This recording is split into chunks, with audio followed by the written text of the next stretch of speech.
Pose-toi une question simple. Pourquoi, à ton avis, Dieu t'a-t-il donné des dons?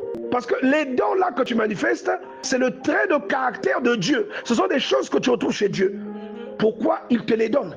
C'est pour les illustrer, n'est-ce pas? En les illustrant, qu'est-ce que tu manifestes? Tu manifestes la nature de Dieu. Tu manifestes le comportement et le potentiel de Dieu en illustrant les dons spirituels que tu as. Et le but derrière, c'est que la personne qui ne connaît pas Dieu ou qui connaît Dieu un peu, qu'au travers de ton don, qu'elle connaisse pleinement ce que Dieu peut faire. Qu'elle sache qu'il y a une chose surnaturelle qui va au-delà de ce qui est charnel.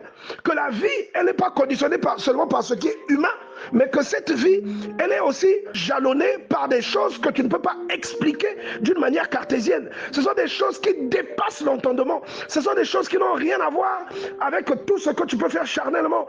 C'est une chose qui est au-delà de ce qui est naturel. Une chose qui est au-delà de ce qui est normal. Et cette chose, tu arrives à la manifester. Pourquoi? Parce que tu as un don. Donc le don, c'est quoi? C'est une portion de la nature divine que toi, que tu exprimes. C'est une portion du caractère ou de la puissance de Dieu. Si tu as un don et que tu arrives à ressusciter un mort, tu sais que les êtres humains sont incapables de faire ça. C'est une capacité divine.